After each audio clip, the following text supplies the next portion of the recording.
pastor ng Mindoro Good News Church, Pastor Christopher Gulya. Palakpakan po natin.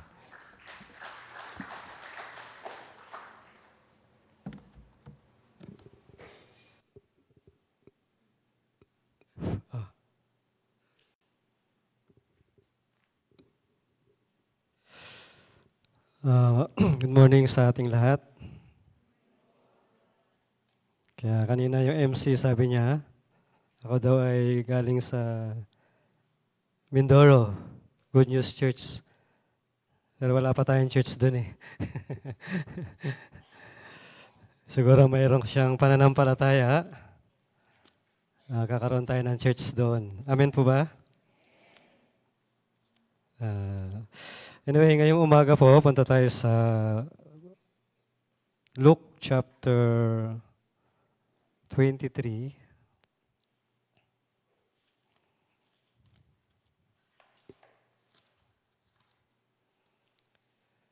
Lucas chapter 23. Mula verse 32 hanggang verse 43. Babasahin ko po. At dinala rin naman na kasama niya ang dalawang tampalasan upang patayin. At nang dumating sa dakong tinatawag na bungo, ay kanilang ipinako roon siya sa krus. At ang mga tampalasan, isa sa kanan at isa sa kaliwa. At sinabi ni Jesus, Ama, patawarin mo sila, sapagkat hindi nila nalalaman ang kanilang ginagawa, at sa pagkabahabahagi nila ng kaniyang mga suot, ay kanilang pinagsapalaran. At nakatayong nanonood ang bayan at tinutuya naman siya ng mga pinuno na sinasabi, nagligtas siya ng mga iba, iligtas niya ang kanyang sarili, kung ito ang Kristo ng Diyos, ang hinirang niya. At nililibak rin naman siya ng mga kawal na nagsilapit sa kaniya na dinudulotan siya ng suka. At sinabi, kung ikaw ang hari ng mga Hudyo, iligtas mo ang iyong sarili. At mayroon naman sa itaas niya na isang pamagat. Ito'y ang hari ng mga Hudyo. At siya'y inalipusta ng isa sa mga tampalasan na bibitin na sinasabi, hindi bagay ikaw ang Kristo? Iligtas mo ang iyong sarili at kami. Dadapot sumagot ang isa, at pagsaway sa kaniya'y sinabi, hindi ka pa baga natatakot sa Diyos? Yamang ikaw ay nasa gayon ding kaparusahan? At tayo sa katotohanan ay ayon sa katwiran sapagkat tinanggap natin ang nararapat na kabayaran sa ating mga gawa. Dadapwat ang taong ito'y hindi gumawa ng anumang masama. At sinabi niya, Jesus, alalahanin mo ako pagdating mo sa iyong kaharian. At sinabi niya sa kaniya, katotohanang sinasabi ko sa iyo, ngayon ay kakasamahin kita sa paraiso. Binasa po natin hanggang verse 43.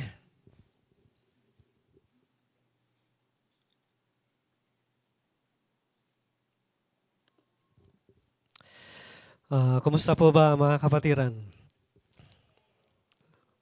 Always mabuti? Walang oras ng masama? Di ba pagka tayo ay tinatanong ng iba, kumusta ka? Kumusta po kayo? Although merong mga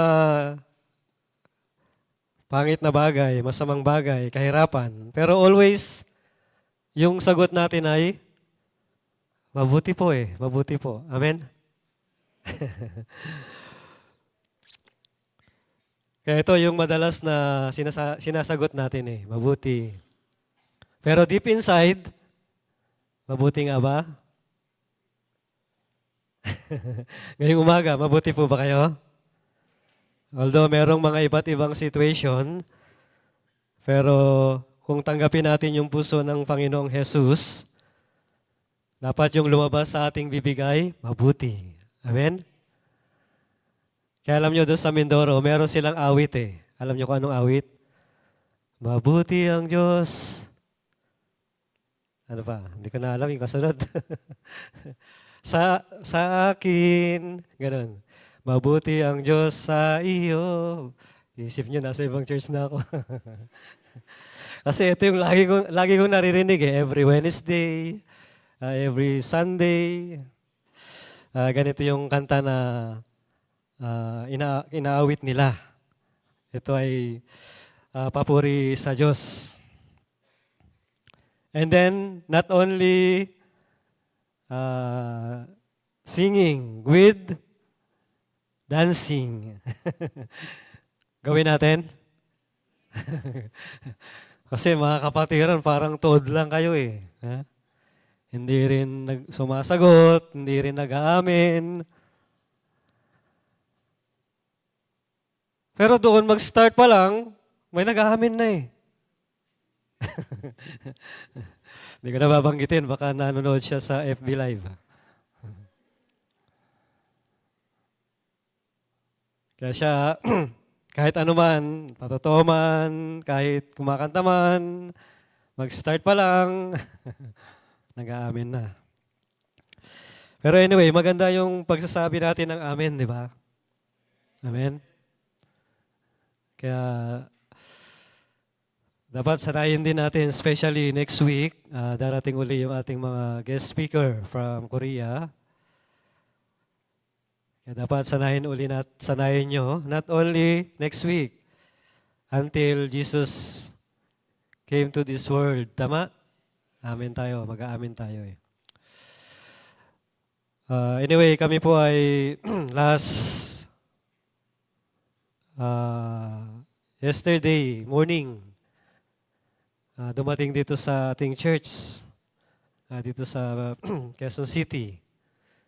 Kasi before Pastor Nam, siya pumunta ng Korea, ng Thailand.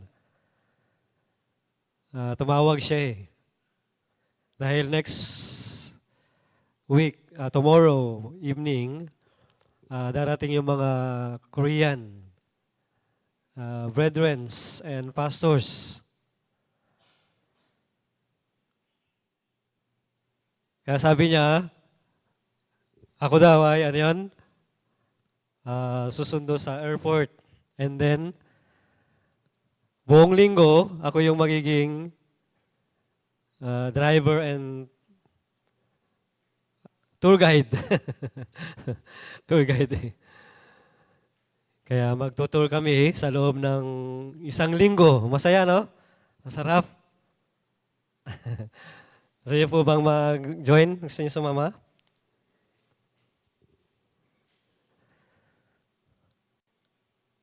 Kaya kahit wala kaming plano, wala kaming schedule para dumating dito sa main church, pero dahil yung lingkod ng Diyos last week tumawag, kaya ito po yung dahilan kung bakit kami ay nandito eh. This is not our schedule, on schedule, but this is a plan of God eh. Amen? Kaya yung buhay natin sa loob ng iglesia, yung pinaka-importanting bagay ay dapat wala tayong sariling plano eh. Kasi kung tayo merong sariling plano, magiging komplikado yung buhay natin inside the church. Amen? Kaya kung ano yung plano at gabay ng Diyos sa ating buhay, dapat ganito lang tayo mabuhay sa harapan ng Diyos. Kung ganon, masarap mabuhay eh. Amen? Kaya ako rin talagang sobrang nag-i-enjoy nowadays. Siguro inisip nyo, ano kayang dahilan nag-i-enjoy si Pastor? Wala nyo, kanong dahilan nag-i-enjoy ako nowadays? Hindi nyo alam? Meron ba nakakaalam? Since na kami ay pinadala sa Mindoro, almost magpo 4 months na eh. Kasi pumunta kami doon, pero mga second week o third week ng October,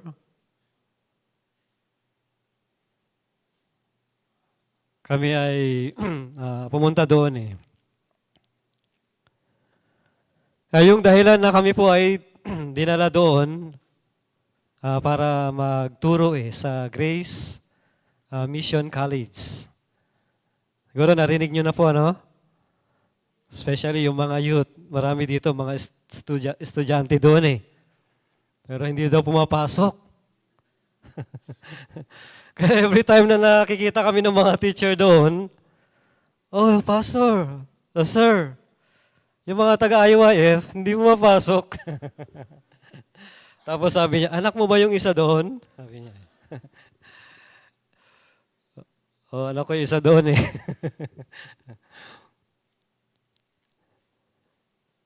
Kaya sabi nila, sila po ay ano yun? Masipag masipag. Saan masipag? Umabsent. Masipag daw umabsent eh. Kaya, siyempre hindi ko alam kung anong dahilan, bakit sila hindi pumapasok ng madalas. Siguro dahil maraming schedule, no? So, ang dami ng schedule kasi. Sobrang dami ng ginagawa, kaya hindi sila makapasok eh. Di ba kanina, binanggit ko sa inyo, nowadays, ako ay masaya. Ba't masaya? Si Sister Alma, siya always happy. Sa suman, sa personal man. Si Sister Alma ay lagi kong nakikita, naka-smile eh. Smile. That is, ano yun? Her secret para hindi tumanda eh. Dapat always smile. Amen? Yung mga itsurang matatanda dito, ibig sabihin, sila always angry. Always angry. Yung mukha nila. Kaya yung itsura ay mukhang tumatanda na eh. That is secret. Naintindihan nyo? Para wag tumanda agad, dapat kayo always smile eh. Hindi dapat nakasimangot. Amen? Oh, walang ibang, walang ibang pampabata, kundi dapat, siyempre, sa loob ng puso natin muna, dapat masaya. Kung masaya sa loob ng ating puso, tayo laging naka-smile eh. Amen? Maganda, laging tumawa, no? Laging tumawa. Kaysa laging magalit. Laging tumawa, mas maganda eh. Kaya, kanina, di ba, binanggit ko sa inyo, bakit ba masaya ako? Siyempre, nung una, kami rin sa loob ng aming puso,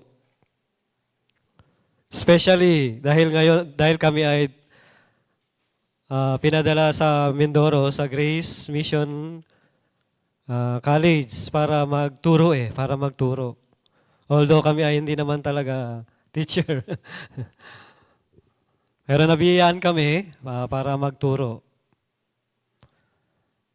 Kaya kaming mag-asawa, nagtuturo kami mula elementary, high school, and then college.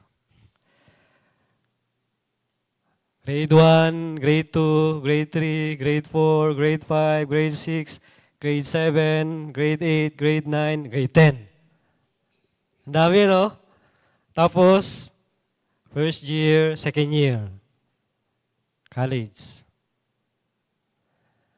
And then, yun ay face-to-face. And then, meron pa ding online. Masarap ba? Hindi masarap? Di kayo na lang. Masarap pala eh. Noong una, talagang hindi masarap. Hindi masarap eh. Kaya talagang sobra akong na-amaze sa mga teacher. Akala nyo yung pagiging guro, madali lang? Mga Lincoln School, mga Lincoln's teacher, madali? Oh, si Rachel, madali? Ilan ba tinuturuan mo? Marami. Humigit kumulang. Mas malamang kulang. Mga 10, 20, ganyan, di ba? And then mga senior high school, di ba? Senior high. Actually, dapat mga senior high, mga ano na sila mga, anong tawag? Oo, sila ay, dapat, mature ba? Immature.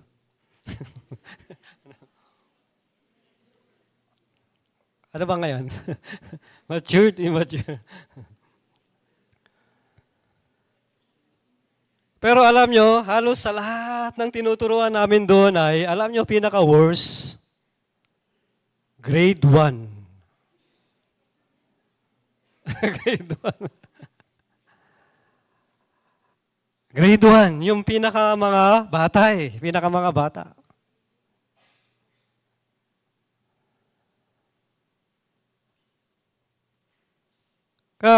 Nung first meeting namin sa kanila, talagang sobrang kakaiba.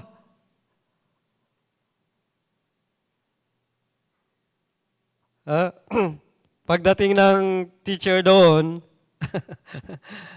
anong ginagawa? Hindi nakikinig, naglalaro. Tapos, mahirap silang makontrol. Naintindihan nyo? Mahirap kontrolin Grade 1, grade 2. Siyempre, sa ibang grade, pa ilan-ilan. Naintindihan nyo? And then, grade 7, 8. Talagang ito ay matindi rin. Matindi rin.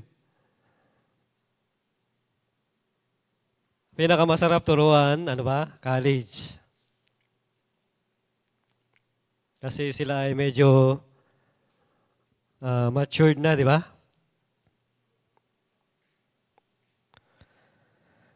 Kaya nung umpisa, ang hirap. Even yung asawa ko, sobrang galit na galit. Kasi kaming dalawa Siya muna magsalita, susunod ako. Kaya ako, kung siya magsalita, babawal ako sa mga bata. Pag ako naman magsalita, siya naman taga-awat, taga-bawal sa mga bata. Kaya nung mga ilang weeks na, sabi niya, magsalita ka? Ayoko. Ikaw na lang.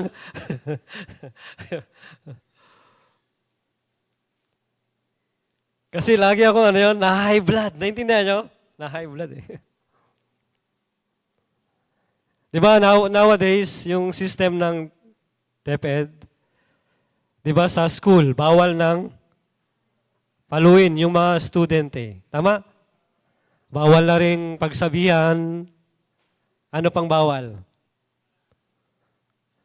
Pag kayo, isinumbong o kaya na-videoan, malaking problema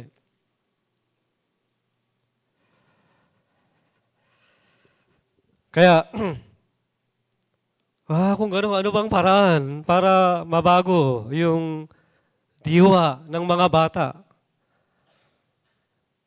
Kasi in our time, di ba, yung education mismo ay hindi na, powerful para i-change yung puso ng mga kabataan Naintindihan nyo?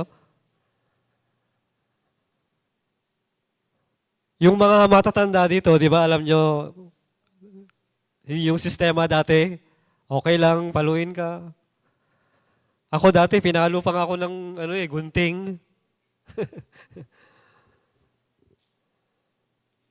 Tapos, face the wall, di ba? Tapos merong, libro sa ulo, and then, yung mga parents naman, and then yung mga lolo at lola, di ba? Pinapaluhod sa asin. Meron dito napalood sa asin? Sa munggo. Meron ba dito napalood sa munggo? Ang mabait na ng lolo at lola nyo. Ha? Tapos pag may nalaglag na mumo during kumakain, di ba? Ang strict. Pero nowadays, talagang sobrang maluwag. Maluwag eh. Maluwag na yung sistema.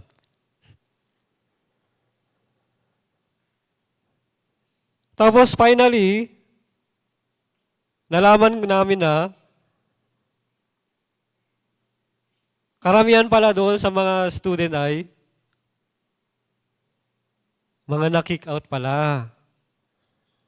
Wala na ibang tumatanggap na school kundi Grace Mission College. Kaya nga Grace di ba? Biyaya. Biyaya. And then nalaman namin na karamihan sa kanila ay broken family. Broken family.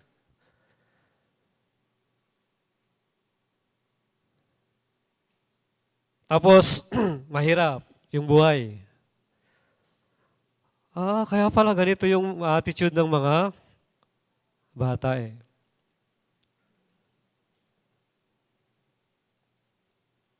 Di ba, siyempre, kami mag-asawa, nag-re-rebuke sa kanila eh. And then kasama ng word of wisdom. Ano ba yung word of wisdom? Salita ng Diyos. Amen? Salita ng Diyos eh. And then habang lumilipas yung mga ilang buwan, nakikita namin yung pagbabago eh. Naintindihan niyo? Sa mga bata. Siyempre, meron pa rin mga kakulitan. Hindi na mawawala yun eh. Naintindihan niyo?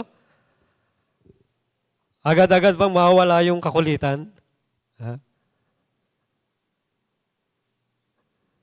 And then yung turo na, oy, wag mong gawin yan, wag. Walang bisa yun eh. Naintindihan niyo? Walang bisa yun. Kahit gaano natin turuan sila, wag.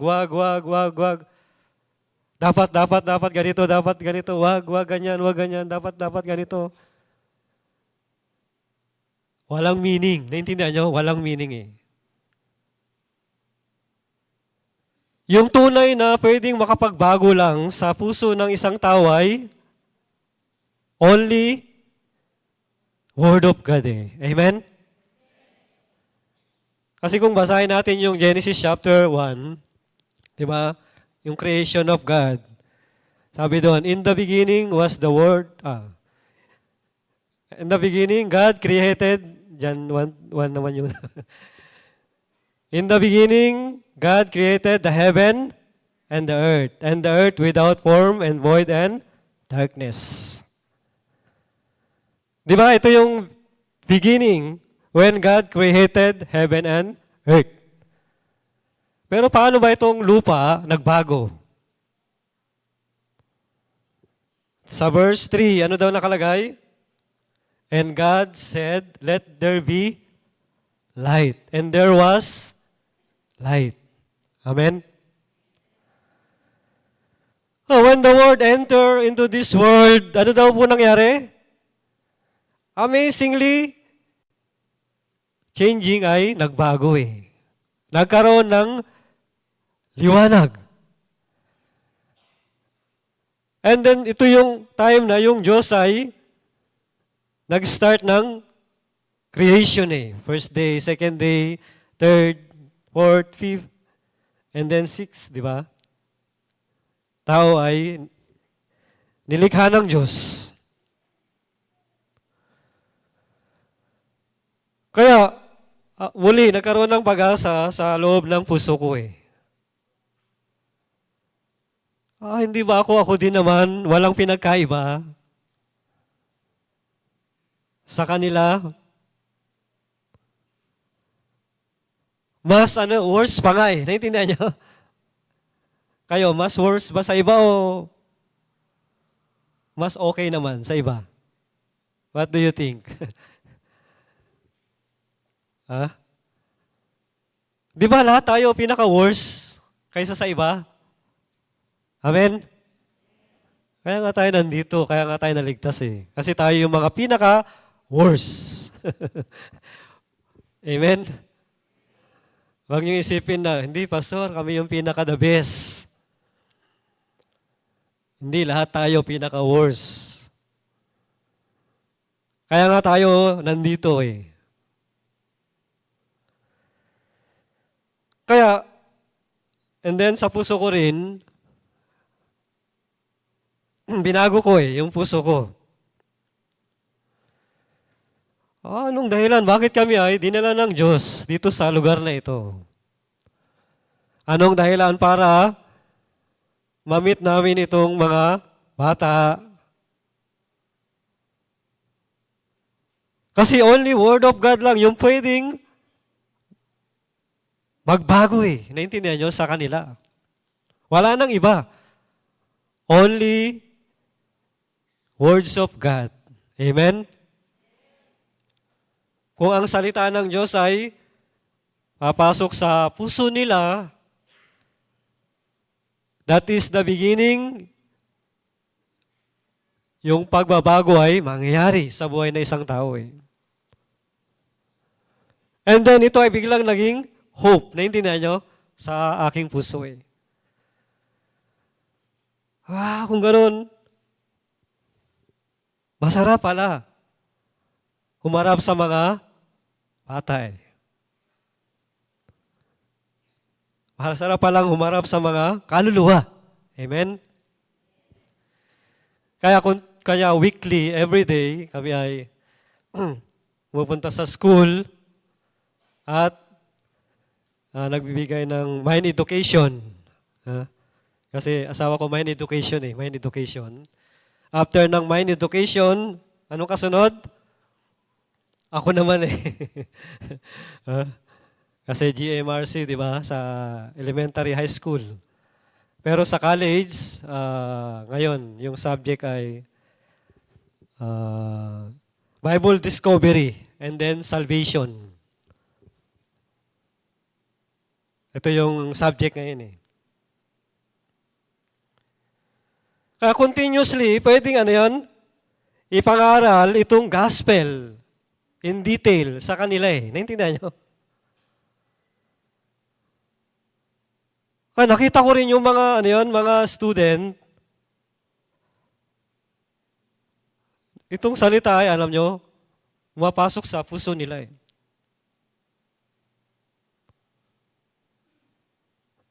And then, tinatawag ko ilan mga student and then, ikaw. Mga ganyan, share ka kung ano yung naliwanagan sa puso. Short, parang reflection. And then, pinapagawa ko sila eh, after ng lecture, merong reflection eh. And then, video testimony.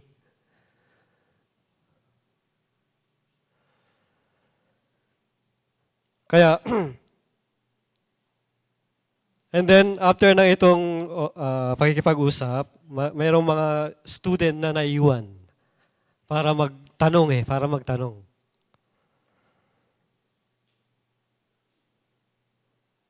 Nagtatanong, ibig sabihin, nakikurious sila eh. And then pagka narinig nila yung sagot sa tanong nila, alam nyo kung anong nangyari? Sobrang saya. And then, hindi lang sobrang saya, kundi lumuluha pa. Naintindihan nyo? Lumuluha pa sila eh. Miyak eh.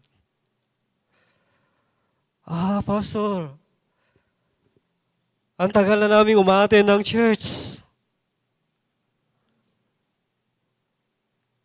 Pero bakit ganito yung turo hanggang ngayon? Tayo ay makasalanan pa and then kailangan nating humingi ng tawad.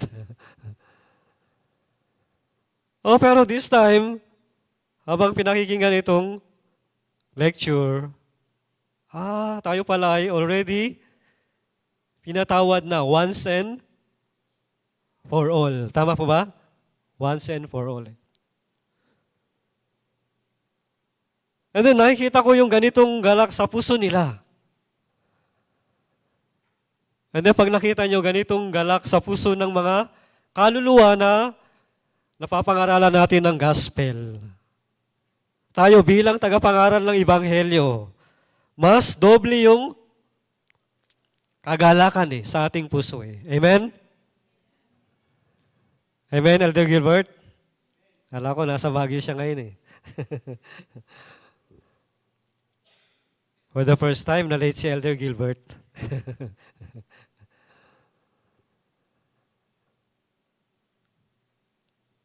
Di ba yung tagapangaral, doble yung kagalakan o hindi? Doble.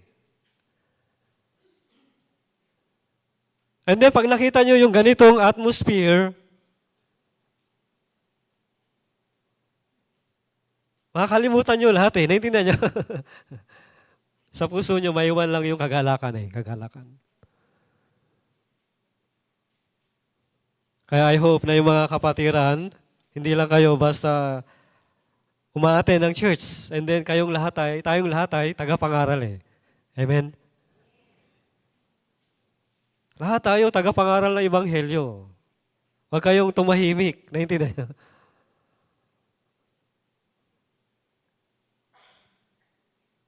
In any ways, di ba dapat bukayin nyo yung bibig. Pag binuka nyo bibig nyo, makikita nyo kilos ng Diyos Kaya, etong dahilan kung bakit sinabi ko sa inyo, masaya ako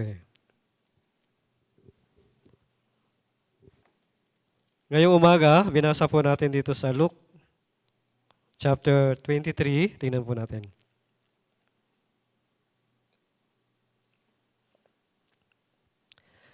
Luke chapter 23 verse 32.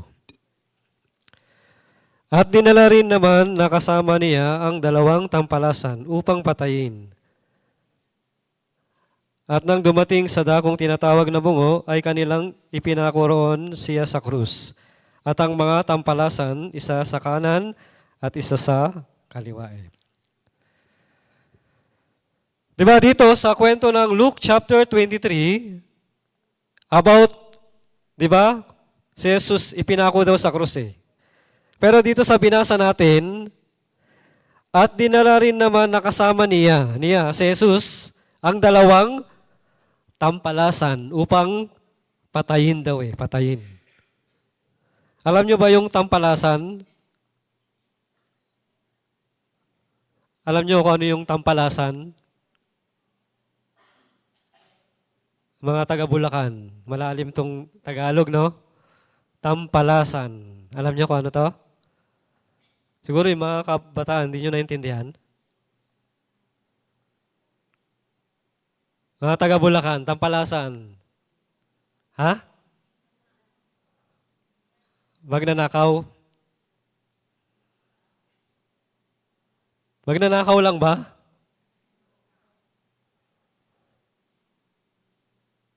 Tampalasan, ibig sabihin, ito ay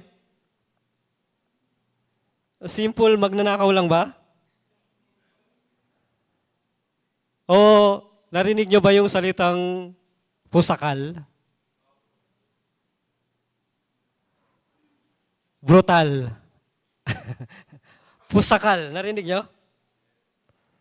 Ito yung mga term na mas matindi. Kasi at that time, ano ba yung parusa sa mga tampalasan o sa mga parang mga most criminal? Naintindihan nyo? Anong parusa? Kamatayan sa krus. Naintindihan nyo? Kamatayan sa krus Diba, dito rin sa Pilipinas, yung mga pinakamatitinding kriminal, anong parusa?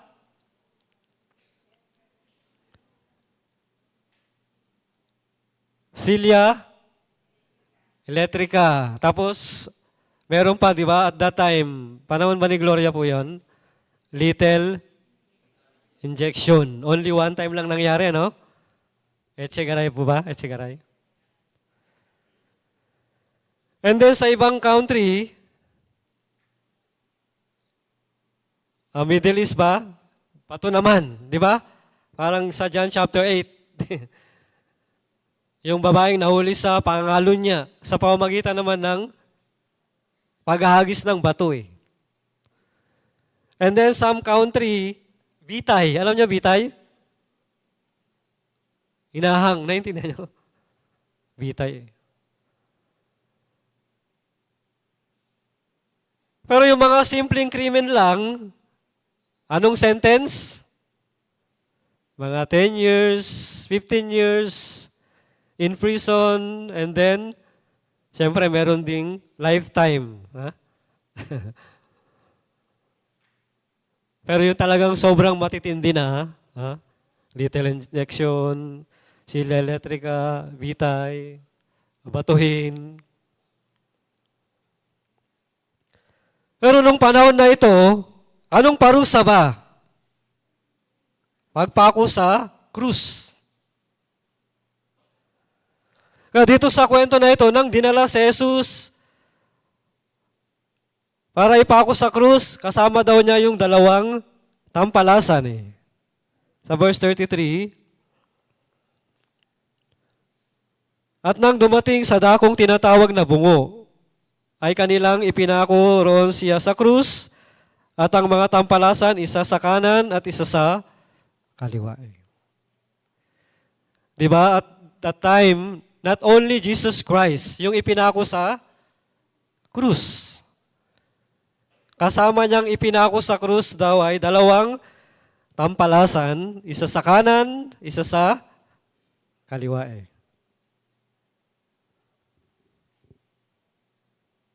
And then, mayroong isang estudyante, habang ako nagsasalita, Pastor, kilala ko yan eh.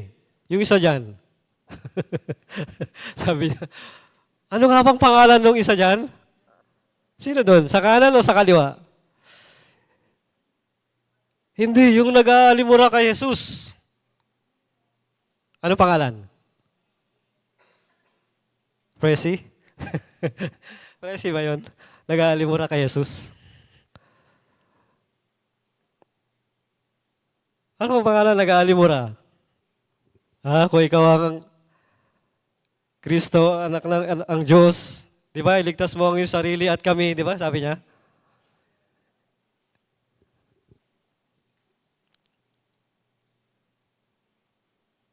Pero alam niyo, nabasa niyo yung pangalan? Wala, ano?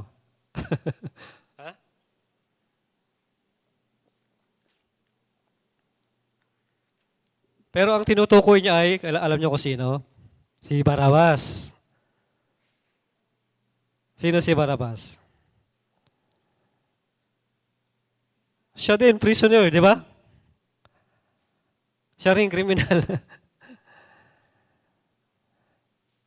Pero si Barabas, alam niyo kung paano siya napalaya nung dumating yung kapistahan, di ba? Meron silang nakaugalian na palayain yung isang prisoner. Kayo mga pinuno and then yung bayan, sinabi ni Pilato, sinong gusto nyong pawalan? At sino ang gusto nyong ipako sa krus? Sino pinili nila? Si Barabas. Siya yung palayain. And then si Jesus yung ipako sa krus. The reason why na si Barabas ay nakalaya, because of what? Si Jesus yung naging kapalit niya eh. Yun lang yung tanging paraan kung bakit nakalaya si Barabas.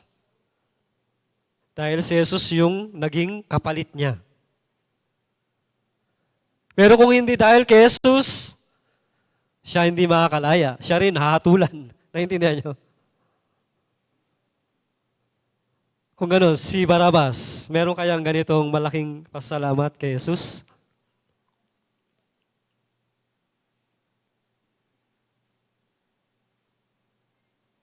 Kahit di nakalagay doon, pero surely, sa puso niya, Thank you, Jesus.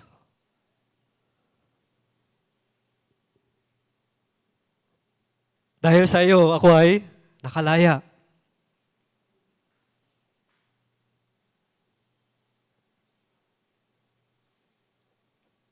Kaya dito sa kwento na ito, di ba nang dinala si Jesus, and then ipinakuha siya sa krus, kasama niya dalawang tampalasan. Isa sa kanan, isa sa kaliwa. Para ano daw po?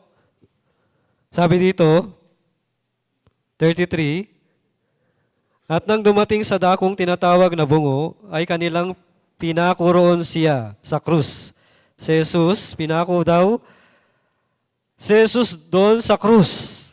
At ang tampalasan, isa sa kanan at isa sa kaliwa. Kaliwa.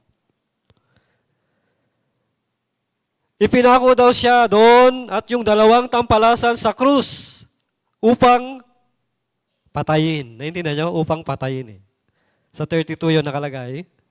Sa huli, di ba? Upang patayin daw. Ito lang yung pinaka main reason kung bakit ipinako doon si Jesus and then yung dalawang tampalasan upang patayin.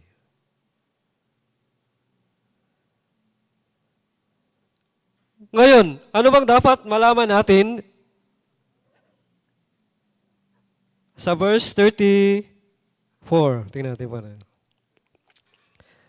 At sinabi ni Jesus, Ama, patawarin mo sila, sapagkat hindi nila nalalaman ang kanilang ginagawa. At pagkabahagi nila ng kaniyang mga suot ay kanilang pinagsapalaran. Di ba ngayon, isang bagay sinabi ni Jesus. Sabi niya, Ama, patawarin mo sila sapagkat hindi nila alam ang kanilang ginagawa. And then verse 35, at nakatayong naroon ng bayan at tinutuya naman siya ng mga pinuno na sinasabi, nagligtas siya sa mga iba. Iligtas niya ang kaniyang sarili kung ito ang Kristo ng Diyos, ang hinirang niya. When Jesus, di ba, siya ay nakapako sa krus, nandoon daw yung bayan. And then yung mga pinuno, nagsabi na siya ay tinutuya Tinutuya daw. Anong sabi nila? Nagligtas siya ng mga iba. Iligtas niya ang kanyang sarili.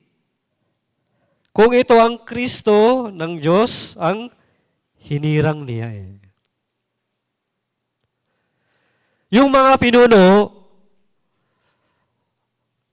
kung siya yan, nagligtas ng iba, bakit di niya kayang iligtas ang kanyang sarili? Continuously siya ay tinutuya. Naintindihan niyo? Tinutuya.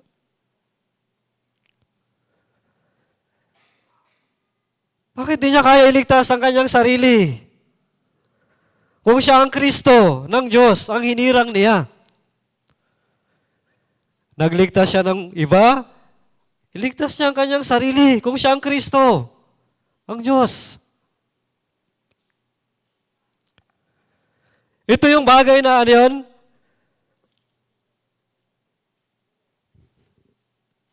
Gusto nilang makita Gusto nilang makita. Si Jesus, kaya niya iligtas yung sarili o hindi? Kaya ba ni Jesus iligtas niya ang kanyang sarili o hindi? Kaya. Naintindihan niyo? Bakit? Siya yung Kristo ng Diyos. Naintindihan niyo? Siya ay Panginoon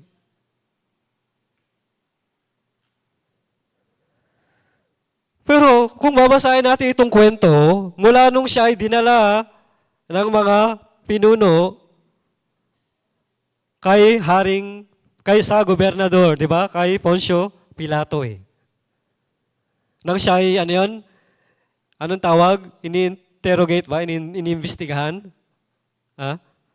Tinatanong siya, di ba, ng maraming bagay Pero alam nyo si Jesus, hindi siya kumikibo Hindi siya nagsasalita ng kahit anumang bagay. Kaya kahit anumang itanong ni Pilato, wala siyang sagot. Intindihan nyo?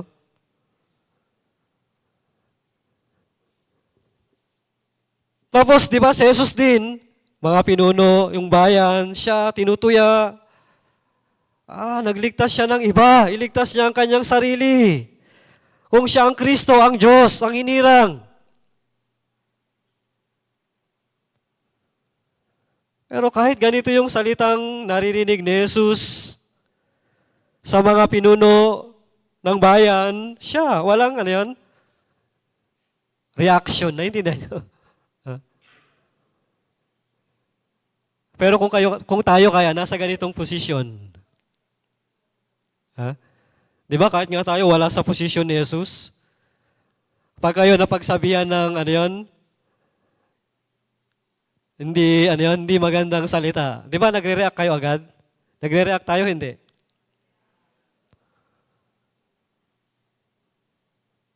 Wala pa tayo sa posisyon ni Jesus, pero tayo pag nasabihan ng kahit masakit na salita mula sa iba, mag-react tayo, hindi? Kung sabihin halimbawa, Juna, ang pangit mo. Sabi niyo, so what? So what?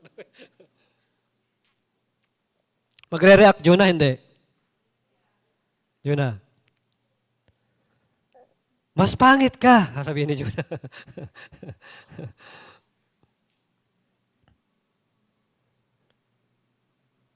Di ba? Hindi natin mapigilan yung bibig natin. Hindi mag-react. Hindi ibalik yung salita, di ba? Pero si Jesus, wala siyang anumang salita. Kahit siya, inaali mo na, di ba? Inaalipusta. Siya, tahimik lang eh. Naintindihan nyo? Tahimik lang. Wala siyang anumang reaction. Wala siyang anumang salitang lumalabas sa bibig niya sa oras na yun eh. Hindi dahil si Jesus, hindi niya kaya iligtas ang kanyang sarili.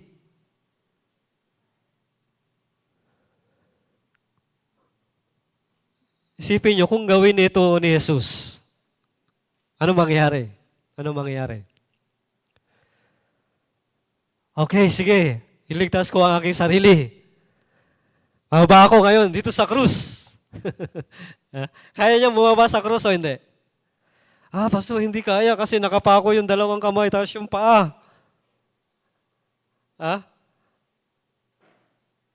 Yung pako na ginamit ay ano yun? Ano ba pinakamalaking pako? Di size, no?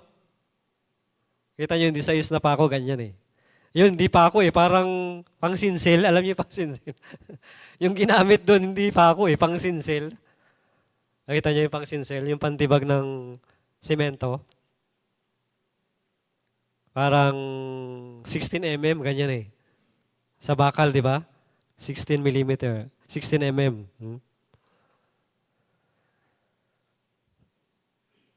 Kung ito ay gawin kaya ni Jesus, ayon sa bagay na sinasabi nila, ano mangyayari? Magandang bagay ang mangyayari sa atin o masamang bagay? Masamang bagay. Kaya kahit siya ganitong inaalimura, inaalipusta, hindi niya pinapansin yun. Naintindihan niyo? Kasi merong isang mas mahalagang bagay sa loob ng puso ni Jesus. Kaya kahit siya pagsabihan ng ganitong mga salita, walang problema. And then 36, tingnan po natin. At nililibak rin naman siya ng mga kawal na nagsisilapit sa kaniya na dinudulutan siya ng sukay. Di ba? Ngayon naman, mga kawal, ano daw? Nililibak siya nililibak. Nililibak, mok, di ba? Nililibak. Halos lahat ng mga tao na nakapaligid doon kay Jesus, ganito, ano yun? Sila sa harapan ni Yesu Kristo. Kaya nililibak daw nila yung mga sundalo na nagsisilapit. Tapos, dinudulutan siya ng suka Di ba, pag kayo sobrang uhaw na uhaw, tapos suka, nakaamoy na ba kayo ng suka? Yung bago nyo inumin? Di ba, parang atras yung hininga nyo. Parang uhurong yung hininga nyo, di ba? Masisinok kayo masisinok. Lalo na kung sobrang tindi ng uhaw, and then suka na amoy nyo. Di ba yung mga kambing, pag pinapatay yung mga kambing, pinapainom ng suka ganito sila sa harapan ni Jesus. Mga pinuno, si Pilato, mga sundalo.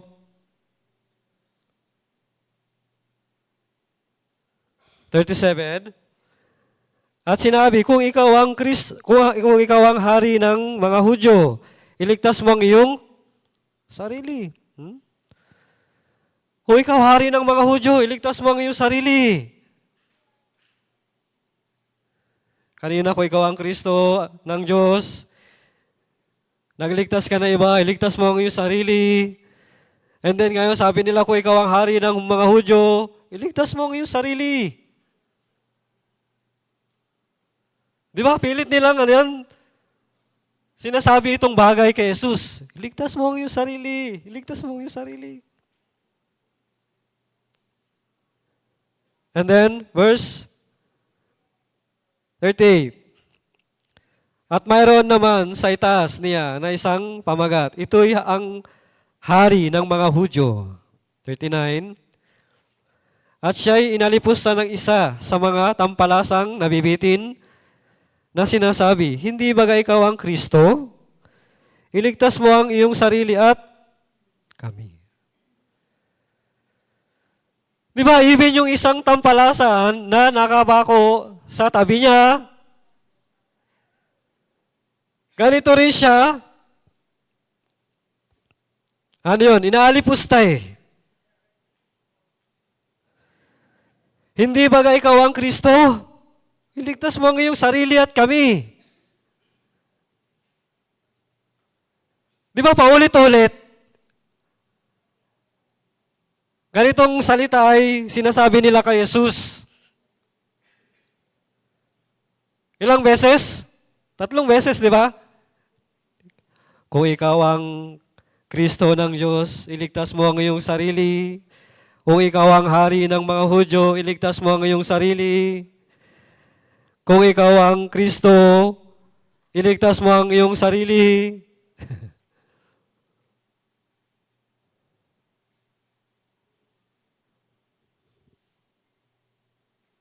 Talagang hindi nila nalalaman. Naintindihan nyo? Kung ano ang ginagawa nila Anong sabi ni Jesus? Ama, patawarin mo sila sapagkat hindi nila nalalaman ang kanilang ginagawa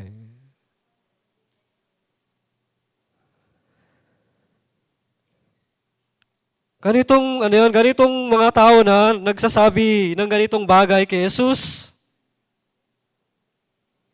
Bakit po kaya ganito yung salitang sinasabi nila kay Jesus? Hindi nila alam kung bakit si Jesus ay nakapako sa krus. Kasi kung alam nila kung bakit si Jesus ngayon ay nakapako sa krus, hindi itong mga salita yung sinasabi nila kay Jesus. Naintindihan nyo?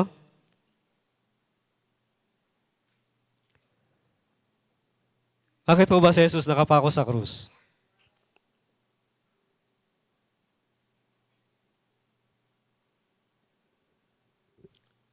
Di ba alam natin kung bakit si Jesus nakapako sa krus? Only one reason lang Ano po yon? To save us from our sins. Naintindihan niyo?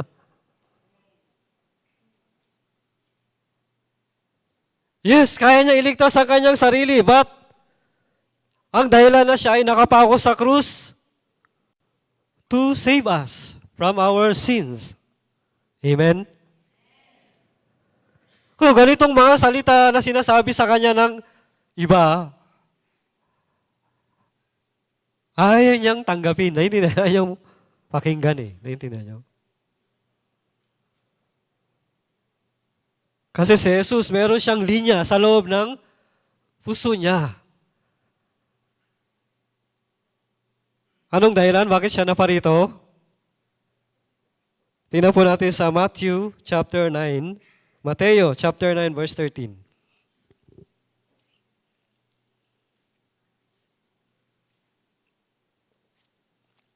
Mateo chapter 9 verse 13.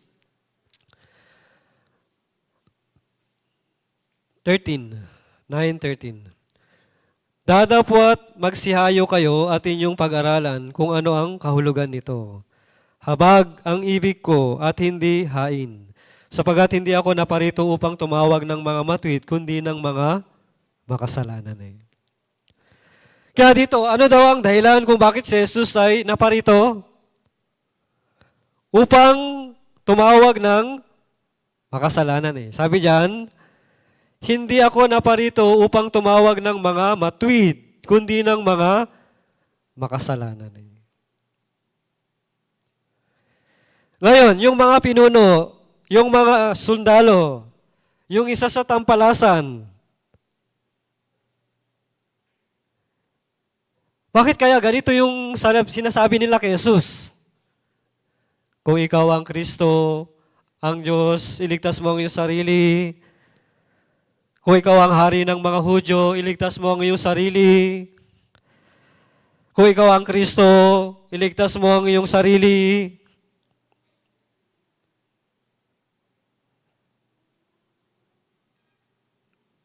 Di ba si Jesus, ibig sabihin, sa puso nila, hindi pa naging malinaw kung bakit siya ay ngayon nakapako sa krus. And then, sa kanilang puso, hindi pa dumating yung pagiging makasalanan. Naintindihan niyo? Makasalanan nila Kasi kung sa puso nila dumating na yung pagiging makasalanan, ano bang sasabihin nila kay Jesus? Ano kayang sasabihin nila kay Jesus? Panginoon, marami pong salamat dahil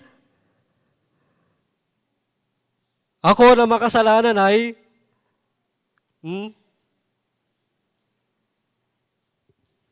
nakarapat dapat may pako sa krus, pero kayo pala Tingnan nyo dito. Tingnan natin sa verse 40. Dadapat sumagot ang isa at pagsaway sa kaniyang sinabi, hindi ka pa baga natatakot sa Diyos? Yamang ikaw ay nasa gayon ding kaparusahan? 41. At tayo, sa katotohanan ay ayon sa katwiran, sapagkat tinanggap natin ang nararapat na kabayaran sa ating mga gawa. Dadapot ang taong ito hindi gumagawa ng anumang masama Kaya, isa sa tampalasan, anong sabi niya? Dito sa verse 40, di ba? Dadapat sumagot ang isa at pagsaway sa kaniya ay sinabi, hindi ka pa baga natatakot sa Diyos? Yamang ikaw ay nasa gayon ding kaparusahan. Di ba silang dalawa na nakapako sa krus kasama ni Jesus? Anong dahilan? Kasi ito yung kaparusahan nilang dalawa dahil sa masamang gawa nila. Naintindihan niyo po ba? Masamang gawa Pero sabi niya, sapagkat tinanggap natin ang nararapat, 41, at tayo sa katotohanan ay ayon sa katwiran. Sapagkat tinanggap natin ang nararapat na kabayaran sa ating mga gawa. Dadapuat ang taong ito hindi gumawa ng anumang masasama Naintindihan nyo? Yung isa, malinaw, di ba? Sa kanyang puso, kung bakit siya ay nakapako sa krus at kung bakit si Jesus ay nakapako sa krus. Kaya, di ba, sinaway niya itong isa. Paano niya sinaway? Hindi ka pa ba natatakot sa Diyos? At ayon sa katotohanan na ayon sa katwiran, sapagkat tinanggap natin ang nararapat na kabayaran sa ating mga gawain. Dadapot ang taong ito hindi gumawa ng anumang masama.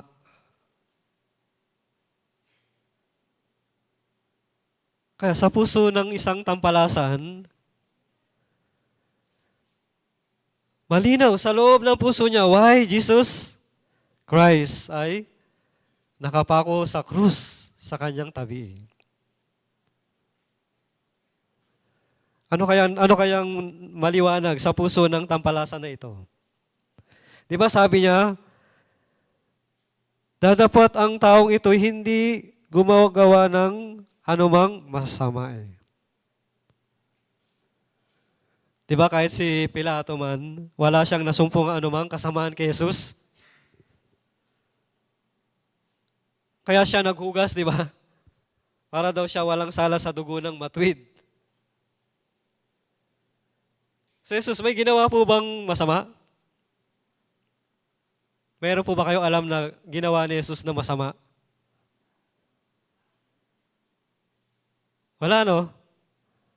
At may gagawin kaya siyang masama?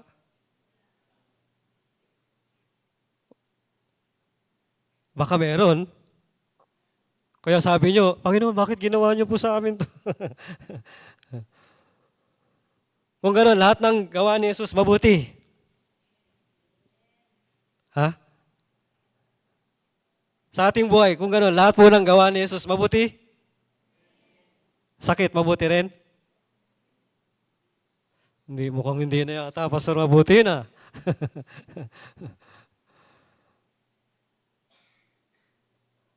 Walang nasumpungang, hindi daw siya gumagawa na anumang masama eh.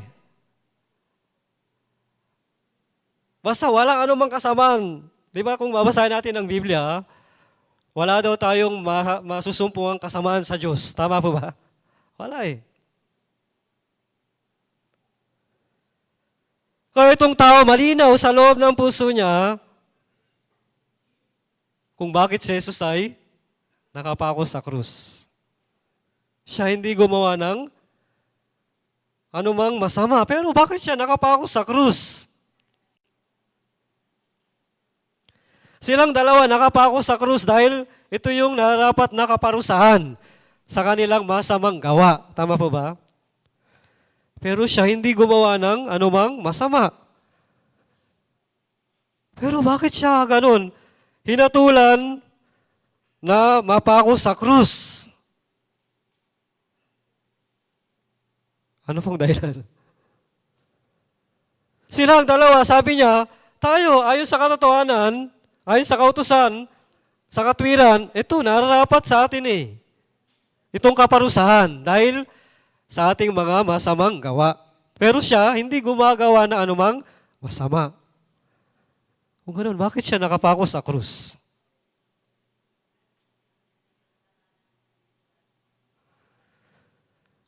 Dahil pala sa masama akong gawa. Naiintindihan niyo? Dahil pala sa aking kasamaan. Para pala tayo ay maligtas. Amen? Kung gano'n, walang dahilan para bumaba si Jesus sa krus. Naiintindihan niyo? Kung siya bumaba sa krus, malaking problema. Naiintindihan niyo? Kayong mga tao na, crucify Him, crucify Him. Very good. Naiintindihan niyo? Very good yun. Naiintindihan niyo? Di ba yung parang nagwewelga sila, di ba? Ipako sa krus, ipako sa krus. Yun yung magandang welga. Naiintindihan niyo? Hindi yung mga nagwewelga dyan sa EDSA. Yung mga patay gutom. Ano yan? Patay gutom. Anong grupo yun? Patay gutom. Anak araw ba yun? Anak pawis? Di ba, daming grupo. Wala namang patay gutom group. Isang kahig, isang tuka, meron bang ganong group? Gawa kayo ng ganong group, ha? Mag-welga kayo. Anong pangalan ng grupo nyo? Isang kahig, isang tuka, patay gutom. Hindi dapat anak pawis, amoy pawis.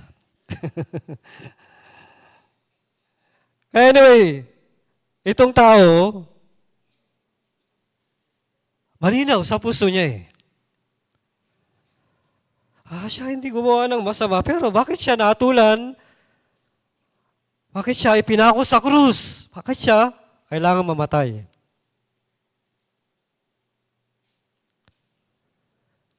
Dahil pala sa gawa kong masama eh. Naintindihan nyo? Because of my sin. Because of sin of the world. Kaya si Jesus pala ngayon ay nasa gitna nila at nakapako sa krus. Thank you, Jesus. Para ako pala maligtas.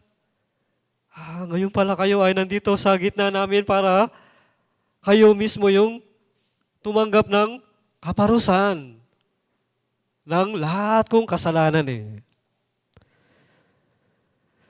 And then sa oras na yun, habang itong bagay ay nangyari sa puso niya, doon siya nagkaroon ng pananampalataya. And then ano yung sabi niya?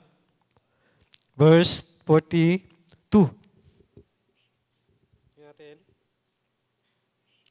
Verse 42. At sinabi niya, Jesus, alalahanin mo ko pagdating mo sa iyong kaharian.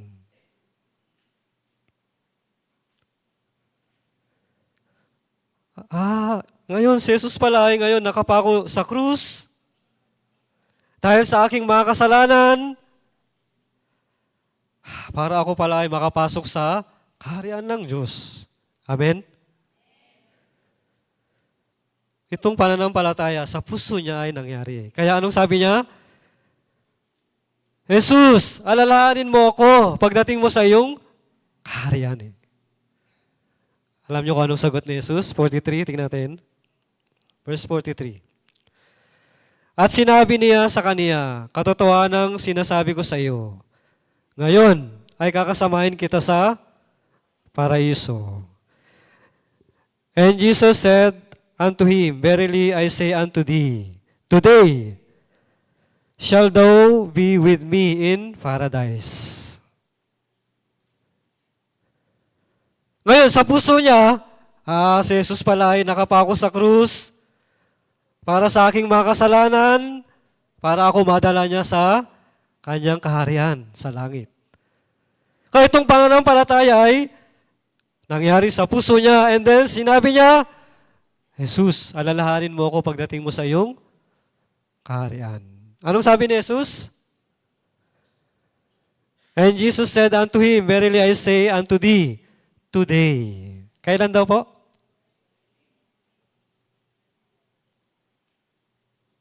Today. Kailan yon? Oo nga, ngayon. Tinagalog nyo lang eh. Today, sabi niya. Kailan? Today. Not tomorrow. Not next week. Next month. Next year. After 10 years. Kailan? Ulit talaga nyo, today and today. Today, ibig sabihin, when? Ang kulit ko ba? Ako ba makulit? Today nga eh. When? When? Oo nga, today nga. When nga? Oo nga, now. Now. When?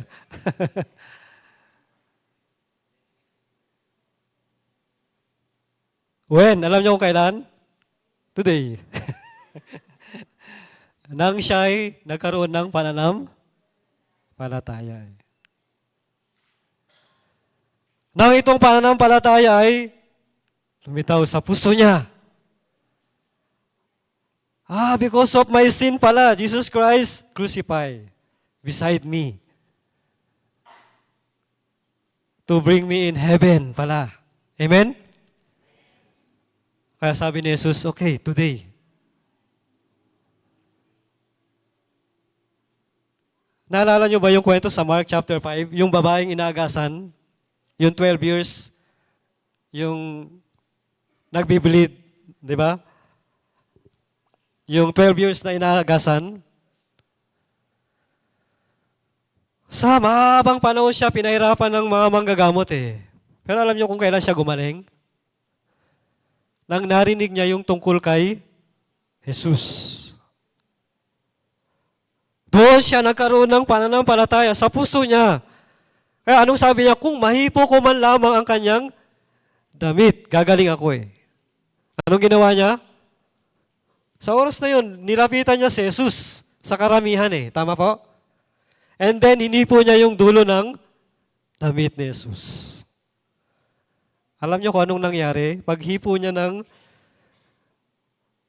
dulo ng damit ni Jesus, alam niyo po kung anong nangyari?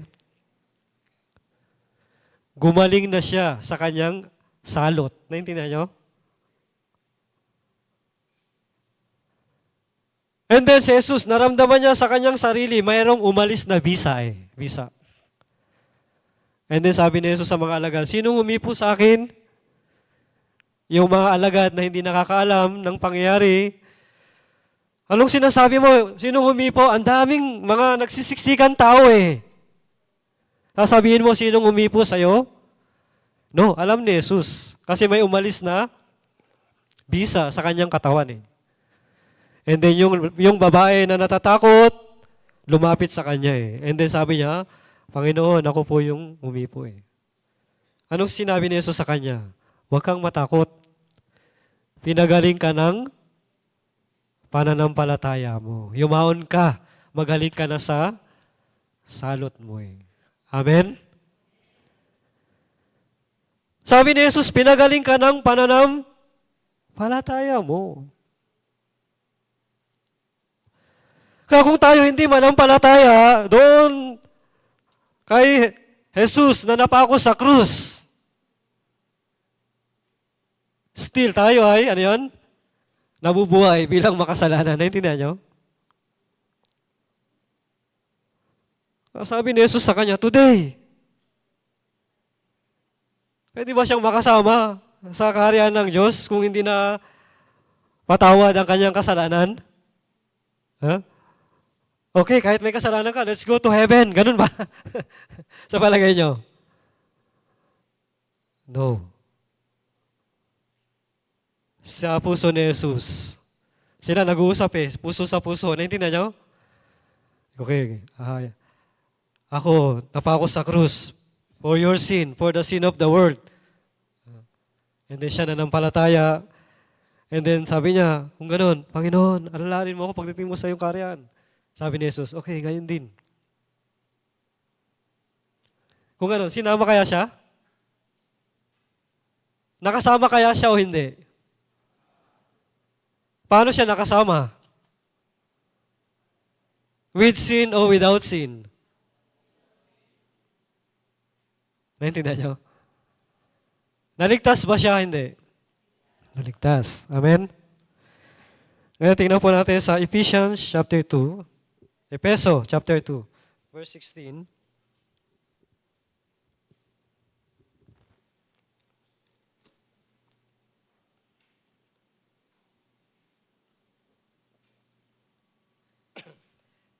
Ephesians chapter 2, verse 16. At upang papagkasunduin silang dalawa sa isang katawan sa Diyos, sa pamamagitan ng krus, na sa Kanya ay pinatay ang pagkakaalit eh. Kaya dito, di ba, sa Efeso chapter 2, verse 16, at upang papagkasunduin silang dalawa sa isang katawan sa Diyos, sa pamamagitan ng krus. Di ba tayo, when Adam and Eve nagkasala, lahat tayo ay na-separate na eh. Naintindihan nyo? Sa Diyos. Tayo ay nahiwalay na sa Diyos. Kaya kung basahin natin yung Efeso dito sa chapter 16, di ba? Ilang verse. Tayo daw walang Diyos, walang pag-asa, walang Diyos sa sanglibutang ito eh. And then sabi ng John chapter 8 verse 44, kayo'y sa inyong amang dyablo. Pero dito, tayo daw ay pinagkasundo na eh. Sa pamamagitan daw ng krus. Itong krus pala ni Kristo ay, ito pala yung pakikipagkasundo natin sa Diyos. Naintindihan nyo? Na kaniyang pinatay ang pagkakaalit eh. Alam niyo yung pagkakaalit? Alam niyo ba yung pagkakaalit? Alitan. Alam niyo alitan? Parang hindi pagkakasundo. Naintindihan nyo? Sa English, enmity ba? Parang pakikipag-away. Naintindihan nyo? Tayo kaaway ng Diyos dati. Pero sa pamamagitan daw ng krus, tayo daw ay pinakipagkasundo eh. Amen? Sa 1 Peter, tingnan natin. 1 Peter chapter 2 verse 24. Unang Pedro chapter 2 verse 24. Sabi po dito, na siya rin ang nagdala ng ating mga kasalanan sa kaniyang katawan sa ibabaw ng kahoy. Upang pagkamatay natin sa mga kasalanan, ay mga buhay tayo sa katwiran, na dahil sa kanyang mga sugat ay nagsigaling tayo. Kaya dito, di ba sabi dito, na siya ang nagdala ng ating mga kasalanan sa kanyang katawan sa ibabaw ng kahoy. Kaya ano bang dahilan? Bakit si Jesus nagkatawang tao? Para madala niya yung kasalanan gamit ng katawan niya. Naintindihan niyo? Katawan eh. Kaya sa John 1:29, di ba gaya ng sabi ni Juan Bautista, ano daw? Behold, the Lamb of God, which taketh away the sin of the world. Kaya ngayon, sin of the world ay nasa balikat, katawan ni Jesus, na siya daw nagdala. Dito, pakibalik nga, 1 Peter. Na siya rin ang nagdala ng ating mga kasalanan sa kanyang katawan sa ibabaw ng kahoy. Kahoy. Anong kahoy to? Krus. Naintindihan nyo? Krus eh. Upang pagkamatay natin sa mga kasalanan, ay mga buhay tayo sa katwiran. Kaya, itong krus mismo ay, dito, ano yan? Yung kasalanan natin ay pinatay ni Jesus. And then when Jesus, di ba, nabuhay na maguli, ano ba tayo? Ano bang nasa atin? Kasalanan o righteousness? Meron na po ba kayong righteousness of God? Kasi without righteousness of God, hindi tayo pwedeng makapasok sa kaharian ng Diyos eh. Amen? Gusto niyo pumunta ng Korea? Ayaw? Sino gusto mo punta ng Korea? Ayaw. Anong gusto niyo punta? US? US. Wala kayong gustong bansang puntahan? Mindoro. Punta kayo ha, punta kayo. Maligo tayo sa magandang beach. Pag kayo pumunta sa ibang bansa, ano ba yung pinakakailangan? Matanggap.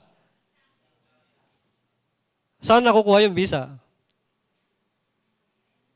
Sa SM? Sa embassy. Naintindihan nyo? Sa embahada. Ng bansa na gusto nyong puntahan, doon kayo dapat tumanggap ng visa eh. Anong visa? Ano bang ibig sabihin ng visa? Ano ibig sabihin ng visa? Ha? Uy, hindi nyo alam kung ano ibig sabihin ng visa?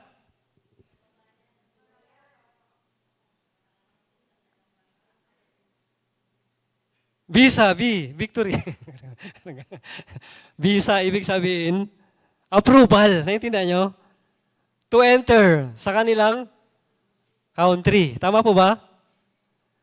Ibig sabihin, pinapayagan kayong pumasok sa bansa nila eh. Kaya without visa, You cannot enter to their country. Tama po ba? Kaya, you need to get visa eh. Pero sometimes, nadi-deny, no? Pero si Jesus, nagdi-deny ba? Kung gusto nyo kumuha ng visa to go to heaven, nagdi-deny siya? Teka, check ko muna yung bank account mo ha. Ganun ba si Jesus? Walang laman eh. Ganun ba si Jesus? Oh, ba't mo kahit tsura mo mukhang magtiti sa langit ha? Hindi ka pwede. Yung mga ganyan itsura sa impyerno, ganun po ba? No. Kung ikaw ay naliwanagan, you are sinner, walang ibang magagawa, kundi kailangan ng makatanggap ng visa to Jesus. Today, I will give you visa. Naintindihan nyo? Let's go! Kaya, noong araw na yon, kinasama siya ni Jesus sa langit. Anong requirements? Walang ibang requirements kundi maliwanagan ka, you are sinner. Walang ibang magagawa. But, sabi ni Jesus, I am the way, the truth, and the life. Amen? Itong visa ay natanggap niya. And then, sabi ni Jesus, today, kakasamahin kita sa aking paraiso. Philippians chapter 2, verse 8. Tingnan. Romans chapter 6, verse 6.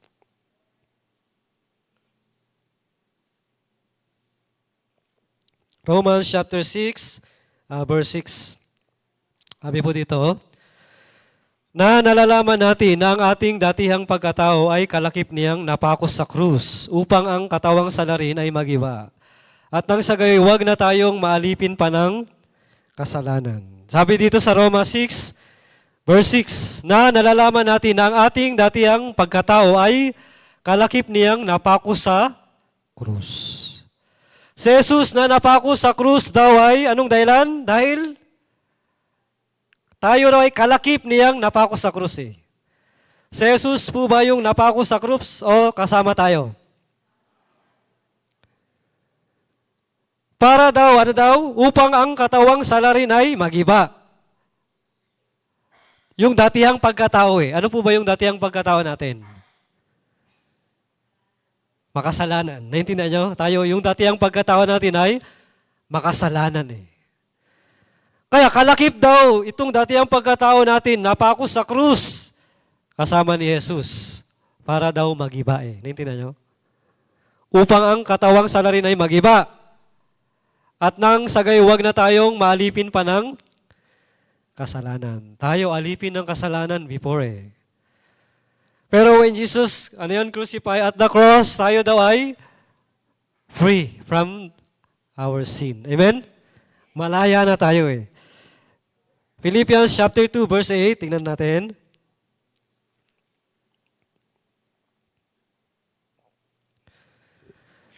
At palibas ay nasumpungan sa anyong tao, siya'y nagpakababa sa kanyang sarili, na naging masunurin hanggang sa kamatayan, oo, sa kamatayan sa krus. Di ba kahit maraming nag-aalipusta, nag-aalimura, binabaliwala ni Jesus yun eh. Siya naging masunurin daw sa Ama. Kasi yun yung kalooban ng Ama. Naintindihan nyo? Na nagsugo sa Kanya dito sa mundo eh. Si Jesus daw ay nagpakababa and then hanggang naging masunurin. Hanggang saan? Kamatayan sa krus. Kasi ito yung tanging paraan para tayo masave. Naintindihan nyo? Kaya lahat ng pag-aalimura, pag-aalipusta, binabaliwala ni Jesus yun eh. Hebrews chapter 12 verse 2. Tingnan po natin. Hebrews chapter 12 verse 2. Sabi dito, na masdan natin si Jesus na gumawa at sumakdal ng ating pananampalataya, na siya, dahil sa kagalakang inilagay sa harapan niya, ay nagtiis ng krus, na niwalang bahala ang kahiyan, at umupo sa kanan ng luklukan ng Diyos. Kaya dito sabi, masdan daw natin si Jesus. Na ano daw? gumawa at sumakdal na ating pananampalataya na siya dahil sa kagalakang inilagay sa harapan niya. Kaya ang tinitingnan ni Jesus ay walang iba kundi sa harapan niya. Itong kagalakan Ano yon? Kaligtasan ng mga magsisisampalataya sa Kanya Yung isang tampalasan na nasa tabi niya, naintindihan niyo? Ito ang reason Kaya sabi diyan, masdan natin. Sino? Si Jesus. And then, Galatians chapter 2, tignan po natin. Last verse, Galatians chapter 2, verse 20. Basahin po natin sabay-sabay Ready, go. Ako'y napako sa krus na kasama ni Kristo. At hindi na ako ang nabubuhay, kundi si Kristo ang nabubuhay sa akin. At ang buhay na kinabubuhay ko ngayon sa laman ay kinabubuhay ko sa pananampalataya.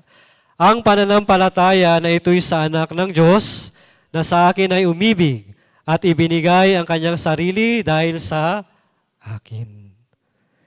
Kaya ngayon dito, ako'y napako sa krus na kasama ni Kristo. Si Kristo pala ay hindi siya lang yung napako sa krus, kundi kasama pala ako Naintindihan nyo? Hindi dalawang tampalasan lang yung nakapako sa krus, isa sa kaliwa, isa sa kanan. Naintindihan nyo? Sino yung nakapako sa krus na hindi nakikita ng mata natin? Tayo. Naintindihan nyo? Ako. Sabihin nyo, ako. Ano daw? Ano nga? Ano nga ako? Napako sa krus. Not Jesus Christ pala, napako sa krus, kundi ako, napako sa krus. Kasama ni Kristo Kasi siya hindi gumawa na anumang masama, di ba? Pero dahil ako na kasama niya, kaya siya napako sa krus. Anong sabi doon? Hindi na ako ang nabubuhay. Sino daw yung nabubuhay? Sa atin? Mga lingkod, sinong nabubuhay sa inyo?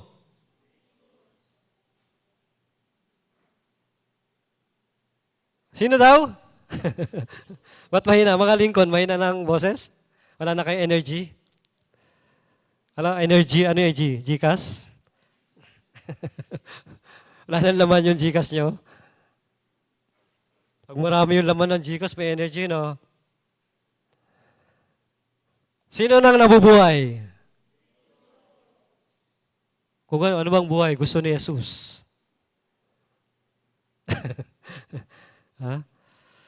Hindi na ako ang nabubuhay, kundi si Kristo na ang nabubuhay.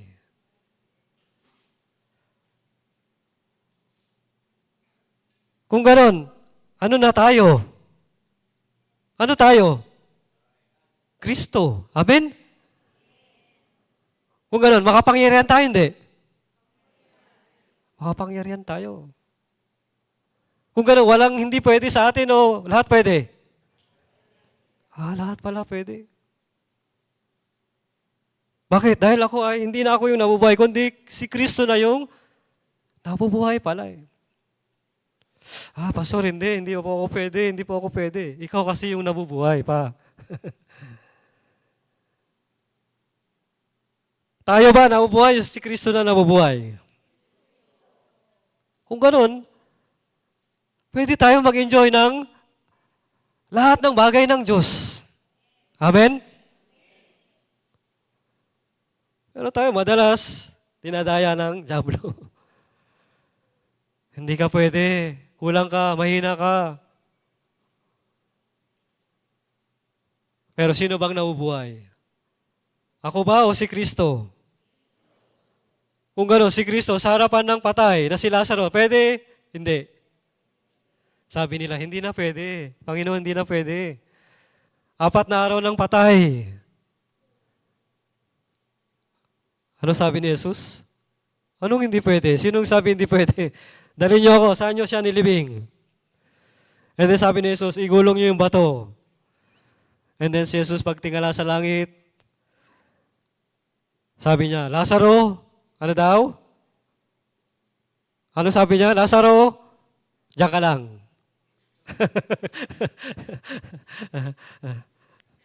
Ha? Ganun po ba? Nagdadalawang isip ba si Jesus magsalita sa oras na yun? Lazaro, lo, ano ba? Diyan ka lang.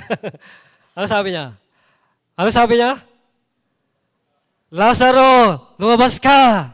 Di ba? Anong nangyari? Lumabas si Lazaro eh. Amen? Kasi walang imposible. Naintindihan niyo? Hindi na pala ako yung nabubuhay, kundi si Kristo yung nabubuhay eh. Kung ganun tayo, mabubuhay bilang Kristo eh. Amen? Kaya sabi niya, yung ginawa ko, di ba, mas higit pa yung gagawin nyo. Tama po ba? Mas higit pa raw yung gagawin natin eh. Kaysa sa ginawa niya. Di ba? Sa Book of John. Amen? Kaya wag na tayong mabuhay na tanggapin yung kaisipan galing kay Satanas eh. Tayo ay world's best. Amen? Okay, tayo ay anak ng Diyos. Hanggang sa pagdating ng Panginoong Jesucristo, ganito tayo mabuhay sa harapan ng Diyos. Hindi na pala ako yung nabubuhay, kundi si Kristo na ang nabubuhay sa akin eh. Sa akin. Kaya tumingin kayo sa inyong sarili. Sino ang nabubuhay? Kristo na. Hindi na pala si, anong pangalan?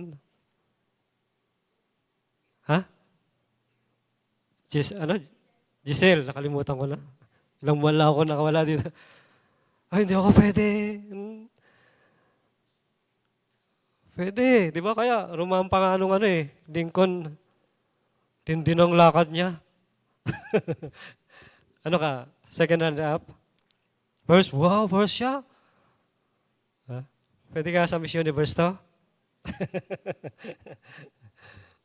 Anyway, di ba nakakapagpasalamat sa Diyos dahil ganito tayo, iniligtas ng ating Panginoon sa krus. Amen? Kaya sabi ni Jesus, ngayon din. Di ba? Tinanggap niya itong approval, visa, righteousness. Kaya siya nakakit sa langit. Meron na po ba kayong righteousness?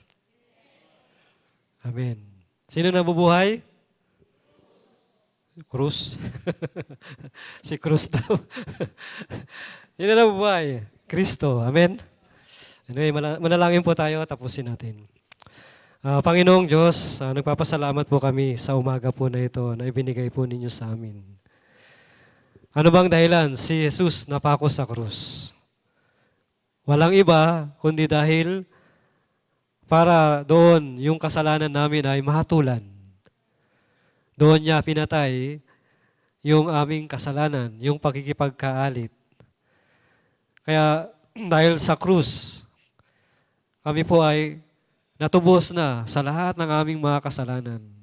Gamit ng kanyang katawan, gamit ng kanyang dugo na nabuhos sa krus, lahat ng aming mga karumihan, kasalanan ay ipinatawad na minsan magpakailanman. Kaya itong katwiran, ito po yung tinanggap namin sa pamamagitan ng pananampalataya.